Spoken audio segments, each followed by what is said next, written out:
Samantala, tulad po ng nabanggit ko sa inyo kanina, ako po ay narito sa Tagbilaran Cathedral, ang St. Joseph the Worker Cathedral sa kalagitnaan ng Tagbilaran dito sa Bohol. Dalawa po ang diocese dito sa Bohol, ang diocese ng Talimon at ang Tagbilaran. At ngayon pa lamang po kami na nagpapasalamat. Una muna, maraming salamat po kay Bishop Leonardo Medroso at pinahuntulutan na gawing command post ng GMA Kapuso Foundation ang isang bahagi ng simbahang ito. Alamin po ninyo na bagamat bahagya lamang napinsala ang simbahang ito, ay hindi pa po pinapagamit ang main church.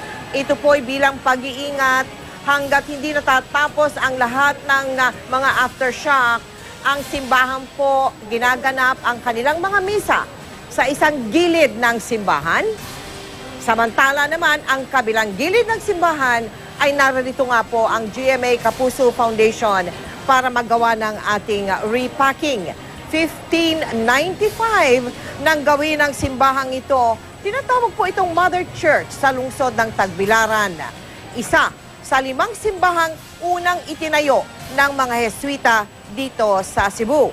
Nakakatuwa pong makita ang ating mga volunteers pagkat pawang lahat sila ay pawang mga kabataan.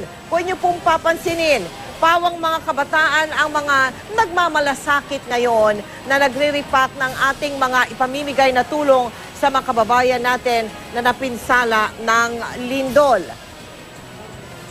Ang mga goods po na nire-repack na nakikita nyo ngayon, ito po ay atin ang binili mismo dito sa Bohol. Ang iba naman ay galing pa ng Cebu.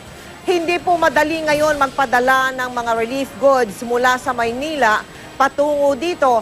Kaya ang GMA Kapuso Foundation ay naghanap na ibang paraan para sa lalong madaling panahon ay maparamdam natin sa mga kababayan natin dito na hindi sila nag-iisa. Naging tayo sa ibang lugar ng Pilipinas ay nakikiisa sa kanilang dinadanas na hirap ngayon. Kaya tayo humanap ng paraan kung paano natin mapaparating ang mga relief goods dito. Kami nagpapasalamat na ngayon pa lamang sa mga nagpahatid na ng tulong. Ang mga batang ito, mga kapuso, ay mga estudyante mula sa iba't ibang universidad dito sa Tagbilaran.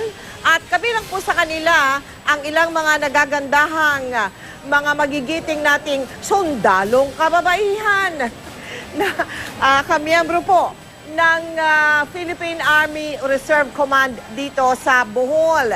At teka muna, kausapin nga na Ferlyn, pwede bang makausap ka sandali?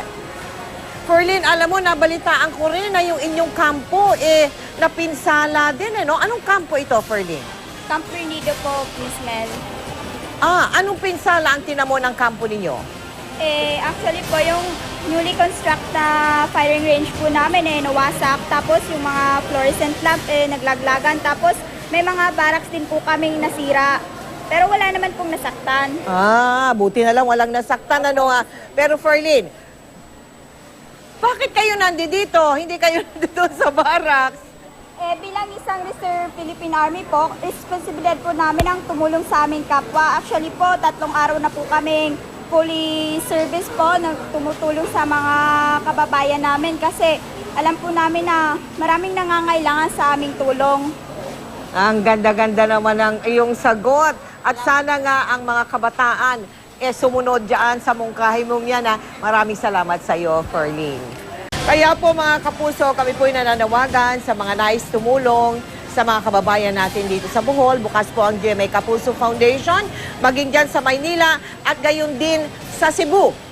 Opo, sa Cebu, bukas din po sapagkat yan po pinakamagandang paraan para maparating ang mga donations dito sapagkat naisasakay sa Roro ang mga donations at agad naman nakakapasok sa loob ng Bohol.